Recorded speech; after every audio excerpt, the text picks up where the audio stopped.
ये जो उन्होंने सेंटेंस लिखा है Canadian done based visitor visa fraud, तो ये क्या है, इस पे मज़ीद जानते हैं।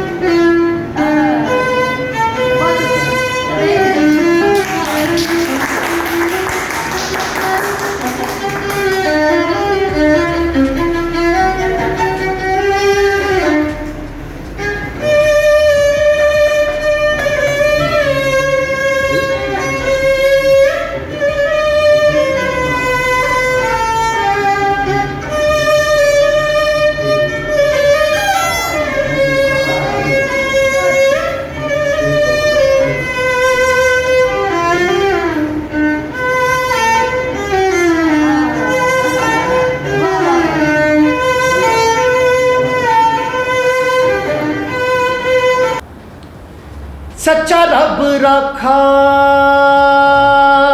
मुंह मोड़ जान वालिए, दिल लेके मेरा दिल तोड़ जान वालिए, तोड़ जान वालिए। हो दिल टूट के दिल टूट के दिल टूट के दिल टूट के न जुड़े दोबारा, तेरी मेरी यूं टूट गई सोनिए, हो जिवें टुटिया हंबर दो तारा, लाई भी ना गई ते निभाई भी ना गई, लाई भी ना गई ते निभाई भी ना गई। मेरे मां दा जहान मैनू सारा, तेरी मेरी यूं टूट गई सोनिए, हो जिवें टुटिया हंबर दो तारा। अस्सलाम वालेकुम नाज़रीन, निशानदेही पाकिस्तान से आपका होस्ट AQ शेख। नाज़रीन, आज जो हमारा टॉपिक है, हर तालीम याफ्ता जो है शख्सियत और हर ब्यूरोक्रेट और सियासतदान से लेकर हर साहिब हैसियत बंदा इस टॉपिक के पीछे भाग दौड़ कर रहा है, और वो है अब्रॉड जाने का। तो नाज़रीन, आपने देखा होगा कि अब्रॉड जाने के दीवाने कहीं ना कहीं किसी न किसी धोखेबाज के हाथों हर साल लाखों की तादाद में लोग उनकी भेंट चढ़ जाते हैं और उनसे धोखा खाकर अपना वीज़ा रिफ्यूज़ करवा बैठते हैं। यहाँ तक कि लोगों को इतना शौक़ होता है अपनी जो है लड़के को बाहर भिजवाने का कि वो अपने जेवर से लेकर अपनी ज़मीनों की पैलियों तक बेच देते हैं कि किसी तरीके से हमारा बच्चा बाहर चला जाए और बाहर से कमाकर डॉलर्स लेकर आए। तो आज जिस मुल्क की इमिग्रेशन के हवाले से हम बात कर रहे हैं वो है कनाडा। और आपने अक्सर सुना होगा सिखों की फ़िल्म में कि कनाडा जा रहे हैं, तो कनाडा का जाने का और अमेरिका जाने का लोगों को बहुत क्रेज़ है, यहाँ तक कि यूरोप भी। तो डॉक्टर साहब ये तमाम मुल्कों की कंसल्टेंसी दे रहे हैं। डॉक्टर साहब से हम बात करते हैं और जानते हैं कि बाहर जाना क्या इतना ही आसान है जितना लोग समझते हैं। जी नाज़रीन, इस वक्त मैं मौजूद हूँ Sublime immigration and visa consultant corporation Canada के ऑफिस में। मेरे साथ मौजूद हैं डॉक्टर इकबाल अंजम साहब, और वो इस वीज़ा कंसल्टेंट के CEO हैं। आइए उनसे जानते हैं कि ये जो उन्होंने सेंटेंस लिखा है Canadian done based visitor visa fraud, तो ये क्या है। जी डॉक्टर साहब अस्सलाम वालेकुम। जी वालेकुम, बहुत शुक्रिया जनाब। जी डॉक्टर साहब, ये जो आपने ये फ़िक्रा लिखा है इसके बारे में अपने क्लाइंट्स को बताएँ। और जो जी हो यहाँ पे ये आलमी तगोदो है, हर इंसान कोशिश कर रहा है कि अपने बच्चों को किसी महफूज जगह पे ले जाए, और इस वक्त दुनिया में सबसे पीसफुल सबसे खूबसूरत जो मुल्क है वो है कनाडा, और हर बंदे की कोशिश और ख्वाहिश है कि मैं अपने बच्चों को वहाँ ले जाऊँ। लिहाजा इस काविश में कुछ लोग ऐसे जो सेल्फ प्रोक्लेम्ड कंसल्टेंट बन गए और उन्होंने लोगों के साथ फ्रॉड करना शुरू कर दिया। मसलन ये कि वो कहते हैं कि हम लोग डन बेसिस पे करते हैं, और अगर हम आपका वीज़ा लगवा देंगे तो हमसे इतने पैसे ले लेंगे, इतनी अमाउंट एक फ़िक्स कर लेते हैं। वो भी बहुत नॉमिनल सी होती है, और उसकी वजह ये होती है कि वो छोटी अमाउंट होती है ना, वो उन्हें अट्रैक्ट करती है। मसलन आज मेरे पास एक 13 अफराद की फैमिली आई, उन्होंने कहा जी हम लोग डन बेसिस पे करना चाहते हैं। तो मैंने उन्हें बताया कि ये डन बेसिस बहुत बड़ा फ्रॉड है। आप भी बड़े हैरान होंगे कि होता ये है कि जो विजिटर वीज़ा है उसकी जो फ़ी है, एप्लीकेशन फ़ी, वो $100 है, राइट। और जो उसकी बायोमेट्रिक्स फ़ी है वो है $85। तो टोटल हो गया $185। ठीक हो गया। ठीक है जी। अब $185 जो टोटल फ़ी है ये एक फ़र्द के लिए। जब आप अप्लाई करते हैं 10 या 15 अफराद के लिए, 12 अफराद के लिए, पूरे एक ही फैमिली के एक ही वक्त में, तो याद रखिएगा वो क्या करते हैं ये कंसल्टेंट इसके साथ ऐड कर देते हैं एक और चीज़ कि जी आपकी हेल्थ इंश्योरेंस जो है उसके $115 भी है। और ये जो लोग हैं जो बेचारे तलाश में हैं कि हमारे बच्चों के लिए हम इन्हें जितनी जल्दी हो सके कनाडा, USA वहाँ ट्रांसफ़र करें, वहाँ मूव करें, वो लोग सोचे कि $115 से कोई फ़र्क नहीं पड़ता। अगर ये हेल्थ इंश्योरेंस के तो ये राउंड ऑफ कर देते हैं $300। अच्छा डॉक्टर साहब, ये जो $115 जो हेल्थ इंश्योरेंस का लिखा हुआ है ये पर पर्सन है कि पूरी फैमिली के लिए? नहीं, ये पर पर्सन लगाते हैं। अच्छा, जबकि ऐसा नहीं है। अच्छा, हेल्थ इंश्योरेंस कतई नहीं चाहिए कनाडा के लिए। अच्छा, कोई जरूरत नहीं है इसकी? नो। अच्छा। तो जैसे ये वो फ्रॉड है जो आप बता रहे हैं? नहीं सर, अच्छा, फ्रॉड तो आपके अच्छा, ये $185 है, राइट। ये अगर फर्ज कीजिए 10 अफराद हैं घर के जी, तो ये बन जाता है $1850, राइट। ये $1850 बन गए। ठीक है। और गवर्नमेंट ये जब आप जाएंगे तो आपसे कहेंगे कि 10 अफराद ये देखें जी हम लोग तो ये 185 से भी ले, अगर ये भी ना ले तो 185 के हिसाब से भी $1850 आपसे वसूल करेंगे पर पर्सन। नहीं, ये टोटल 10 बंदों का, राइट। अब आप बड़े खुश होंगे कि गवर्नमेंट ने लिखा है $100 हर बंदा ये कहता है। ये एप्लीकेशन फी है, ये $85 जो है ये है उनकी बायोमेट्रिक्स फी। जी, बायोमेट्रिक, और ये बिल्कुल ठीक, राइट। लेकिन एक इसमें करिश्मा है। Government of Canada is so kind and so nice. उन्होंने क्या किया है कि ये पूरी फैमिली जब भी अप्लाई करेगी तो उसकी टोटल फी जो है $500 है, 1 सेंट भी इससे ज्यादा नहीं। अच्छा, अगर ये पूरी होल फैमिली इसको लेती है, अच्छा, पूरी फैमिली अप्लाई करती है, अच्छा, तो $500 सिर्फ पे करने पड़ते हैं, 1 सेंट भी उससे ज्यादा। इट्स मीन कि ये $1350 का डिफरेंस आ रहा है। Absolutely, you got the point. अब $1850 में से आपने $500 माइनस कर दिए। जी। $1350 जो कि पाकिस्तान का तकरीबन 1.5 लाख रुपया बनता है, राइट। वो आपकी जेब से उन्होंने निकलवा लिया। ठीक है। आपको पता नहीं है कि जब फैमिली इकट्ठी अप्लाई करती है तो टोटल जो फी गवर्नमेंट ऑफ कनाडा वसूल करती है, एप्लीकेशन फी और बायोमेट्रिक्स फी सारी फैमिली की वो $500 है। ये गवर्नमेंट ऑफ कनाडा की वेबसाइट पे लिखा हुआ है।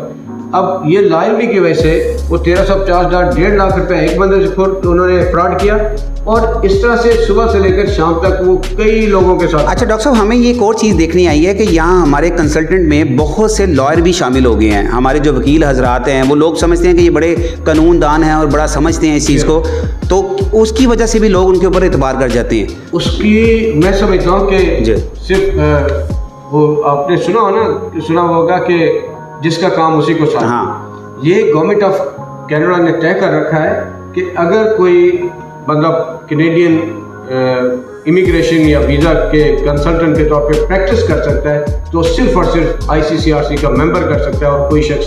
और ICCRC स्टैंड फॉर सर?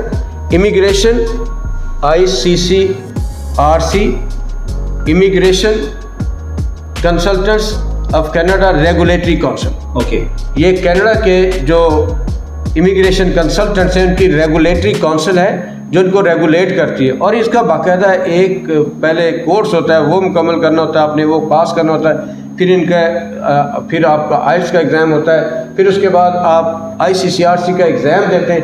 ये सारी चीज़ें पास करने के बाद आपको लाइसेंस मिलता है, फिर आप प्रैक्टिस शुरू कर सकते हैं। इट्स मीन के अगर मैं बात करूं सबलाइन की तो ये इससे रजिस्टर्ड है? जी अल्हम्दुलिल्लाह, हम लोग ICCRC के मेंबर हैं, हम लोग कैपेक के मेंबर हैं, हम लोग टेसल कनाडा और टेसल अंटारियो के मेंबर हैं, and सबलाइन immigration and visa consultants corporation is registered with government of Canada. अच्छा डॉक्टर साहब, ये तो आपने जो है ना डन बेस्ड विजिटर वीज़ा का फ्रॉड के बारे में बताया। अच्छा, जी। ये तो $1350 जी, और आपका डन बेसिस पे आपको उन्होंने हुडविंग किया, राइट, ब्लफ किया, 1.5 लाख रुपया आपसे ले लिया जी। आपके जो डॉक्यूमेंट्स थे जी वो उन्होंने डाल दिए एप्लीकेशन की, राइट, वो रिफ्यूजल आ गया। एक तो आपका जो फर्स्ट वैल्यू जो आपने दे दी गवर्नमेंट ऑफ कनाडा को जी। वो मुश्किल मास होगी लिखेगी। ठीक है। एक तो वो हो गया, दूसरे नंबर पे आपके पैसे गए, तीसरे नंबर पे आइंदा जब कोई आप जी दोबारा से आप जी बिल्कुल सबमिट करवाएंगे, वो वैल्यू जो है फर्स्ट वैल्यू से मैच नहीं करेंगे, लिहाजा फिर आपकी एप्लीकेशन रिफ्यूज हो जाएगी। लिहाजा लोग बार बार डसे जाते हैं इन क्वेक से जो सेल्फ प्रोनाउंस सेल्फ प्रोक्लेम्ड है, और कुछ लोग तो ये जो डन बेसिस पे करते हैं जिनकी फैमिली बड़ी है। मेरे पास आज फैमिली आई थी 13 अफराद की। अच्छा, ये भी मैं पाकिस्तानी दोस्तों को समझाना पसंद करूँगा कि ये जो सिर्फ पैसे नहीं जाते, आप एक ज़हन में रखा करें कि जब आप पूरी फैमिली का अप्लाई करते हैं तो आपकी पाकिस्तान में फैमिली टाइज ज़ीरो रह जाती है। मसलन आपके सारे 13 अफराद हैं, 13 के 13 अपने एप्लीकेशन में डाल दिए, तो आप किन के लिए वापस आएंगे? लिहाजा विजिटर वीज़े के लिए visa officer straight away refuse कर देगा कि आपने बाकी के पीछे छोड़ा ही नहीं, कोई बच्चे बहन बेटी या माँ या बाप कोई भी नहीं रहा पाकिस्तान में, तो आप क्यों वापस आएंगे? लिहाजा आपके वीज़ा रिफ्यूज़ल के 100% चांसेस। ये बड़ा ज़बरदस्त पॉइंट आपने दिया है कि वो जो वीज़ा ऑफिसर है वो इस चीज़ को देखता है, ऑब्जर्व करता है कि सारी की सारी फैमिली क्विट कर रही है पाकिस्तान से। तो बड़ा अच्छा पॉइंट आपने रेज़ किया है। कनाडा के वीज़ा के बारे में, ये GTA क्या है? GTA जो है ग्रेटर टोरंटो एरिया है, ओके, और एक है ETA। ओके, जो आप फरमा रहे वो है ETA का फ्रॉड बहुत ज़्यादा आम है जी। ETA stands for electronic travel authorisation. Okay, okay.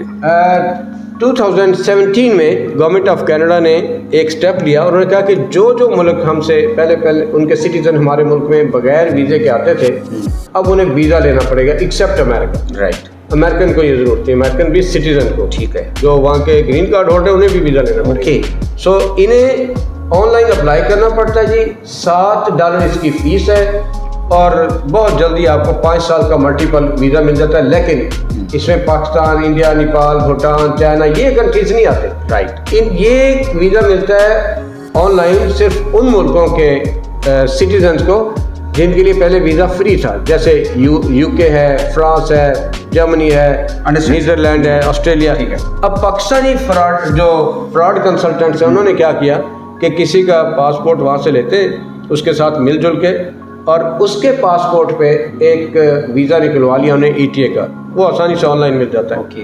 Visa निकलवा लिया, उस पर नाम चेंज करके फोटोशॉप में जाके नाम चेंज करते हैं, डेट ऑफ बर्थ चेंज करते हैं, पासपोर्ट नंबर चेंज करते हैं, और वो उसको भेज देते हैं। अब ये जो इलेक्ट्रॉनिक ट्रैवल ऑथोराइजेशन है वो ग्रीन का पासपोर्ट पे तो नहीं चलेगी ना। राइट। वो तो एडवांस कंट्रीज के पासपोर्ट पे, लिहाजा लोग इस तरह से ये भी फ्रॉड हो रहा है। बहुत बड़ा अच्छा, एक किसी ज़माने में आज से अगर मैं चला जाऊं डॉक्टर साहब, बड़ा कनाडा जाना बड़ा आसान था और लोग PC पासपोर्ट्स पे जाते थे। तो हमारे भी एक दोस्त हैं, वो उस वक्त वहाँ पे गए।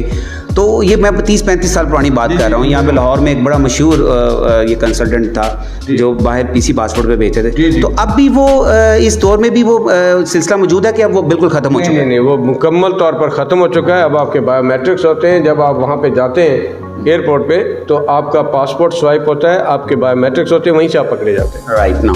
अच्छा डॉक्टर साहब, अब हम चलते हैं। एक और चीज़ कनाडा के बारे में बड़ी मशहूर है, जो लोगों को बड़ी अट्रैक्ट करती है। हम लोग पंजाबी वो जो इंडियन फिल्में देखते हैं पंजाब की, और उसमें वो कनाडा और वो सिख बरादरी बड़ी मशहूर है वहाँ पर। तो डॉक्टर साहब, वहाँ पे सिख बरादरी बहुत ज़्यादा है कि बस मामूली सी? अच्छा, ये 3 मिसपरसेप्शन है कनाडा के बारे में। नंबर 1, आपने सुना होगा कि वहाँ सिख बहुत ज़्यादा है। आबादी जो है 3.5 करोड़ है, लेकिन सिख जो है 2% से भी कम है, सिर्फ 2% से भी कम है।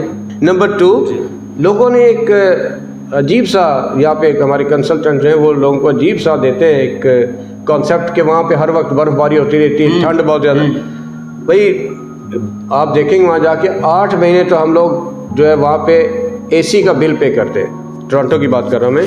8 महीने तो हमारे AC चलते हैं, और 4 महीने हम लोग हीटिंग का बिल पे करते हैं। और बाज़ तो ऐसा भी वक्त आता है वहाँ पे कि आपकी गाड़ी बाहर खड़ी है जून जुलाई में, आप उस वक्त तक नहीं बैठ सकते जब तक उसको कूल डाउन नहीं करेंगे। उसके बाद ऑटो पे लगा देते हैं। अच्छा, तो इसका मतलब है AC भी वहाँ पे 7-8 माह चलता है, जो कि हम लोगों के ज़हन में है कि वहाँ बर्फबारी है और माइनस पे चला जाता है टेम्परेचर। AC चलता है जी, बहुत देर तक AC चलता है और लगातार चलता है। अच्छा डॉक्टर साहब, ये तो हो गई वेदर की बात। जी, एक और चीज़, कुछ लोगों को यहाँ पे मिसकॉन्सेप्ट दिया जाता है कि एक मरतबा आप कैनेडियन बॉर्डर क्रॉस कर जाए, एंटर हो जाए, तो फिर आपको वो नहीं निकालते। ये बहुत बड़ी मिसपरसेप्शन है, बहुत बड़ी मिसकॉन्सेप्शन है।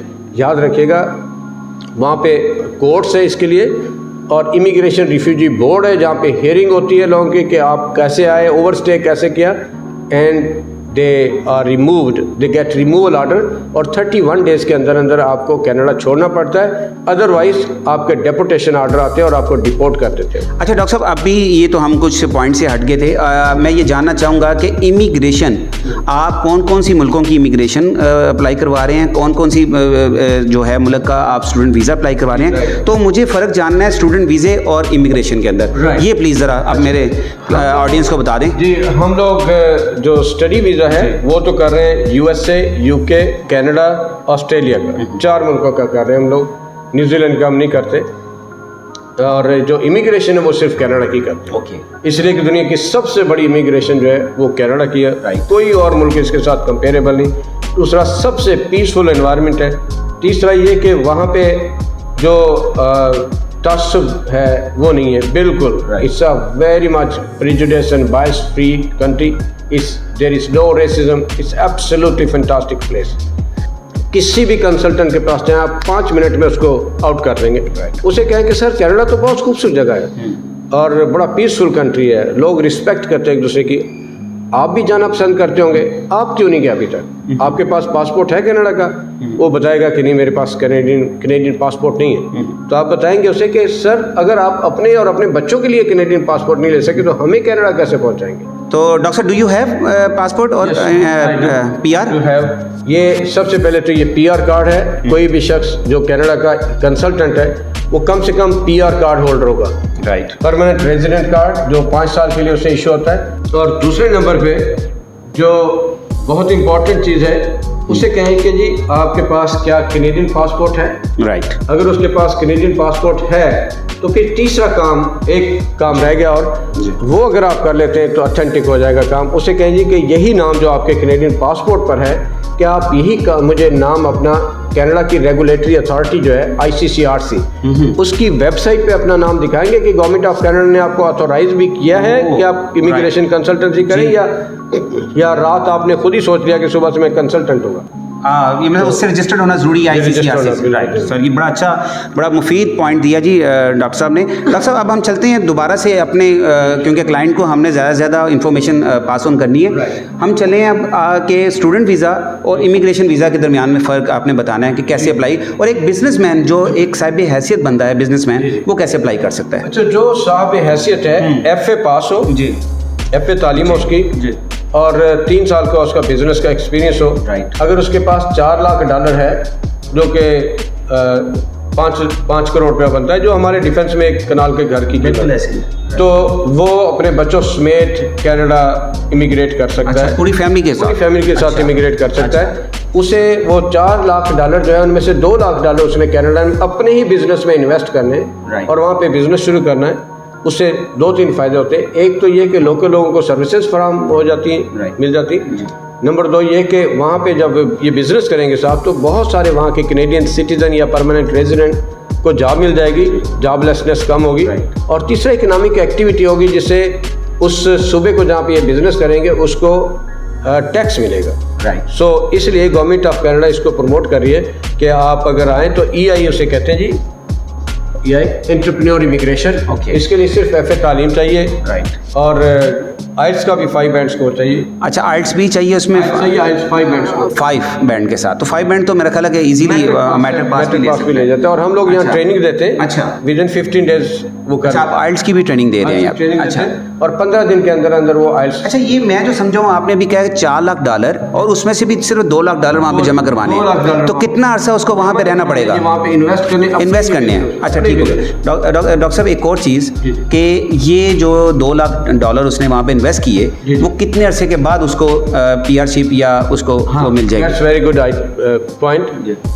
उनका जो 1.5 साल के अंदर उन्होंने वो जो बिजनेस प्लान दिया और बिजनेस कॉन्सेप्ट दिया, उसके मुताबिक उन्हें 1.5 साल के अंदर अंदर वहाँ पे अपना बिजनेस इस्टेब्लिश करना होता है।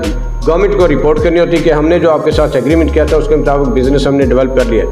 अब आप आके इंस्पेक्शन करें। इंस्पेक्शन करते हैं गवर्नमेंट आके, तो उसके बाद वो अलाउ करते हैं कि जी आप PR के लिए अप्लाई करें। उसके बाद परमानेंट रेजिडेंट कार्ड मिल जाते हैं ये। राइट। ये परमानेंट रेजिडेंट कार्ड के बाद उन्हें 3 साल तक कनाडा में रहना होता है। 3 साल के बाद वो क्वालिफाई करते हैं पासपोर्ट के लिए, Right. तो उन्हें पासपोर्ट मिल जाता है पूरी फैमिली को। तो 3 साल में कितना अरसा वो बिजनेसमैन वहाँ पे रहेगा? जी हाँ, 75% टाइम उन्हें कनाडा में रहना होता है, अच्छा। 25% वो दुनिया में जहाँ मर्जी आ जाए। राइट, इट्स मीन कि ये उसको कुर्बानी देनी पड़ेगी, सेक्रीफाइस करना पड़ेगा कि उसको 75% कनाडा में गुजारने पड़ेंगे। अच्छा, ये तो था। ये है 1.5 साल के अरसे में, जब तक वो उसकी जी। PR से जब तक वो वर्क परमिट से जी। PR पे नहीं शिफ्ट होता। लेकिन उसको उसके बाद ये है कि वो अपनी जो है इमिग्रेंट हो जाएगा और उसको पासपोर्ट भी और PR भी मिल जाएगी। PR कार्ड जब मिल जाए उसके जी। बाद वो 5 सालों में से 3 साल वहाँ रहे, 2 साल कहीं भी रह सकता है, फिर पासपोर्ट मिल जाएगा। राइट सर, ये बड़ी अच्छी आपने इन्फॉर्मेशन दी। अब चलते हैं स्टूडेंट वीज़े की तरफ। जी जी, स्टूडेंट वीज़ा बहुत बड़ी नेमत है जी पाकिस्तानियों के लिए। जो स्टूडेंट वीज़े पे लोग कनाडा जाते हैं, वो फ़र्ज़ कीजिए 2 साल का वहाँ पे MA MSc करते हैं या 2 साल का डिप्लोमा करते हैं, उसके बाद उन्हें 3 साल का पोस्ट स्टडी वर्क परमिट मिलता है। 1 साल जॉब कर लें तो कैनेडियन एक्सपीरियंस क्लास एक क्लास है, स्ट्रीम है, उसके लिए वो क्वालिफाई करते हैं और गवर्नमेंट ऑफ कनाडा उनको परमानेंट रेजिडेंस दे देती है। उसके 3 साल बाद पासपोर्ट मिल जाता है। तो ये बहुत खूबसूरत स्ट्रीम है पाकिस्तानियों के लिए। पिछले दिनों गवर्नमेंट ऑफ कनाडा ने 40,000 स्टूडेंट को एक ही वक्त में एक नई स्ट्रीम खोल के उन्हें अकोमोडेट किया और उनको 40,000 स्टूडेंट को जो है इमिग्रेशन दी है। स्टूडेंट वीज़े के लिए 6 से कम ना हो किसी भी मॉड्यूल में और ओवरऑल भी 6 हो तो वो जा सकता है किसी न किसी स्ट्रीम में। लेकिन इसका वैसे जो स्टैंडर्ड है वो ये कि अगर आप जा रहे हैं पोस्ट सेकेंडरी एजुकेशन के लिए तो उसके लिए 6 ठीक है। अगर आप BA BSc ऑनर्स के लिए जा रहे हैं तो 6.5 हो और अगर आप MA MSc के लिए जा रहे हैं तो 7 बैंड स्कोर हो। ओके डॉक्टर साहब, क्लाइंट को बताएं कि आपका बचपन कहाँ गुजरा, आपकी तालीम कहाँ पे हुई हायर एजुकेशन, और आप कनाडा कैसे पहुँचे? जी बहुत शुक्रिया। मेरा बचपन जो है डिस्ट्रिक्ट रहीम यार खान में गुजरा है और उसके बाद भावलपुर आ गया।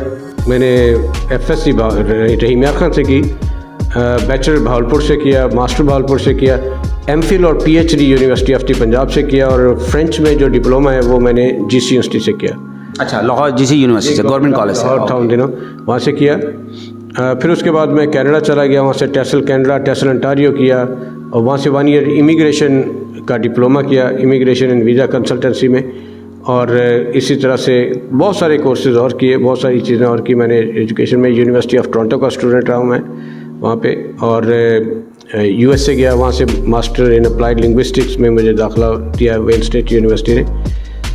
मैं मुख्तलिफ मुल्कों में पढ़ा चुका हूँ जिसमें जापान, USA, कनाडा, सऊदी अरब और पाकिस्तान शामिल है। पाकिस्तान में GC यूनिवर्सिटी में मैं कोई 15 साल से ज़्यादा पढ़ाया है। इस वक्त भी मेरे पास जो प्रोफाइल है, मैं सऊदी अरब में सऊदी रॉयल एयर फोर्स के जो स्टाफ है उसको मैं ट्रेनिंग देता हूँ as a part of the aviation Australia. मुझे एविएशन ऑस्ट्रेलिया ने कनाडा से हायर किया। तो मैं कोई 86 कंट्रीज़ विजिट किए हैं। अच्छा डॉक्टर साहब, सच्ची गल है कि मैं उर्दू बोल बोल के ना ज़रा थक गया तो कनाडा ਦੇ ਵੀ ਸੁਣਿਆ ਕਿ ज़्यादा पंजाबी गल ਹੁੰਦੀ है, ਤੁਸੀਂ ਵੀ ਪੰਜਾਬ ਦੇ ਨਾਲ ਤੁਹਾਡਾ ਤਲਕ ਹੈ, ਤੇ ਕੈਨੇਡਾ ਕਿਸ ਤਰ੍ਹਾਂ ਪਹੁੰਚ ਗਏ पूरी फैमिली ਦੇ ਨਾਲ? सर कनाडा ने उन्होंने दिनों च इमिग्रेशन ओपन की थी, हाले भी है, और कनाडा मेरे ख्याल दुनिया में सब तो बड़ी इमिग्रेशन देने वाला मुल्क है। मेरे को जी तालीम सी PhD सी, उन्होंने MA MSc चाहिए सी। मेरे को जो एक्सपीरियंस सी उन्होंने 5 साल का चाहिए सी, मेरे को 10 साल का सी अलहमदुलिल्लाह। इस तरीके नाल उन्होंने जी एज चाहिए सी, वो भी परफेक्ट सी। और मेरे को जो IELTS का स्कोर सी उन्होंने 6.5 चाहिए सी, मेरे को 8.5 सी अलहमदुलिल्लाह। सो जी 8.5, 2 9 रीडिंग और लिसनिंग में 9 और बाकी राइटिंग और स्पीकिंग 8।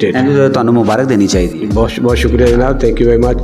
सो अल्हम्दुलिल्लाह मैं ईजीली क्वालिफाई कर गया और फैमिली समेत मैं कनाडा पहुंच। ਕਿਹੜੇ ਸਾਲ ਤੁਸੀਂ ਉੱਥੇ ਕੁਆਲੀਫਾਈ ਕੀਤਾ? सर 2008 ਦੇ ਵਿੱਚ।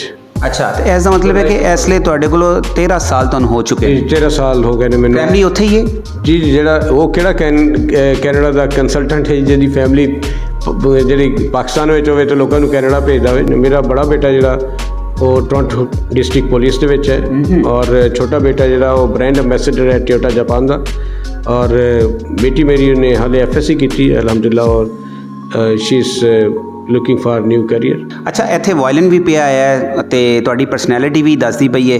ਤੁਸੀਂ ਮੈਨੂੰ ਥੋੜੇ ਜਿਹੇ ਨਾ ਆਸ਼ਿਕ ਮਿਜ਼ਾਜ ਲੱਗਦੇ ਹੋ ਡਾਕਟਰ ਸਾਹਿਬ, ਕੀ ਗੱਲ ਸਹੀ ਹੈ? ਅਸਲ ਵਿੱਚ ਵਾਕਈ ਮੈਂ ਮੌਸੀਕੀ ਦਾ ਆਸ਼ਿਕ ਹਾਂ ਅੱਛਾ। ਔਰ ਮਿਊਜ਼ਿਕ ਨਾਲ ਸਿਰਫ ਮੌਸੀਕੀ ਦੇ? ਜੀ ਮੌਸੀਕੀ ਹੀ ਕਾਫੀ ਹੈ। ਅੱਛਾ। ਮੇਰੇ ਬੇਟੀ ਜਿਹੜੀ ਹੈ ਦੁਆ ਜ਼ੈਨਬ, ਉਹ ਬਹੁਤ ਜ਼ਿਆਦਾ ਇੰਟਰਸਟਿਡ ਹੈ ਮਿਊਜ਼ਿਕ ਦੇ ਵਿੱਚ। Right. ਉਹਦੇ ਕੋਲ ਵਾਇਲਨ, ਪਿਆਨੋ ਔਰ ਫਲੂਟ, ਹਰ ਕਿਸਮ ਦੇ ਜਿਹੜੇ ਨਾ ਉਹ ਮਿਊਜ਼ੀਕਲ ਇੰਸਟਰੂਮੈਂਟਸ ਨੇ। ਔਰ ਉਹ ਵਾਇਲਨ ਦੇ ਉੱਤੇ ਮਿਊਜ਼ਿਕ ਵੀ ਪਲੇ ਕੀਤਾ ਉਹਨੇ ਇਸਲਾਮਾਬਾਦ ਵਿੱਚ, ਔਰ ਉੱਥੇ ਨਾਰਥ ਅਮਰੀਕਨ ਬੋਰਡ ਦਾ ਜਿਹੜਾ ਕੰਪੀਟੀਸ਼ਨ ਸੀ ਉਹ ਵੀ ਵਿਨ ਕੀਤਾ, ਜਿਹੜੇ ਬੈਂਡ ਨੇ ਅੱਛਾ। ਉਹਦਾ ਹਿੱਸਾ ਸੀ। ਅੱਛਾ। ਸੋ ਮੈਨੂੰ ਵੀ ਉਹਨੇ ਮੌਸੀਕੀ ਦਾ ਸ਼ੌਕ ਜਿਹੜਾ ਮੇਰੇ ਦਿਲ ਵਿੱਚ ਵੀ ਪੈਦਾ ਕਰ ਦਿੱਤਾ। ਵੈਸੇ ਵੀ ਮੌਸੀਕੀ ਦੇ ਬਗੈਰ ਤਾਂ ਸਿਰਫ ਜਾਨਵਰ ਹੀ ਰਹਿੰਦੇ ਨੇ, इंसान तो किस रूह दी ग़िज़ा है। अच्छा, ये थे जी डॉक्टर इकबाल अंजुम साहब, और इनसे बड़ी मुफीद बातें आपको जानने के लिए मिली। सबसे ज़्यादा जो ज़रूरी था, जो आज मेरा यहाँ पर सब लाइन के ऑफिस आने का, वो अपने क्लाइंट, अपने उन लोगों के लिए, सादा लोगों के लिए जो लोग फ्रॉड की भीड़ चढ़ जाते हैं। तो डॉक्टर साहब की क्रेडिबिलिटी आपने सुनी कि डॉक्टर साहब माशाल्लाह पूरी दुनिया का तकरीबन आधा से ज़्यादा मुल्क जो है वो घूम चुके हैं। डॉक्टर साहब की फैमिली कनाडा में है, डॉक्टर साहब के ऑफिस कनाडा में है, उनके बच्चा वहाँ पर कैनेडियन पुलिस में है। तो मेरा ख्याल है कि ये काफ़ी है किसी कंसल्टेंट की क्रेडिबिलिटी को जानने के लिए। तो मैं ये समझता हूँ कि अगर यहाँ से आप अपनी कंसल्टेंसी लेते हैं तो किसी किस्म का भी फ्रॉड आपको नहीं होगा। और नाज़रीन, जैसे कि निशानदेही पाकिस्तान का स्लोगन है, पाकिस्तान हमें तुमसे प्यार है, तो डॉक्टर साहब से खिलवाते हैं जी। डॉक्टर साहब, पाकिस्तान मुझे तुमसे प्यार है, मुझे तुमसे प्यार है। ठीक हो गया जी, बहुत शुक्रिया डॉक्टर साहब।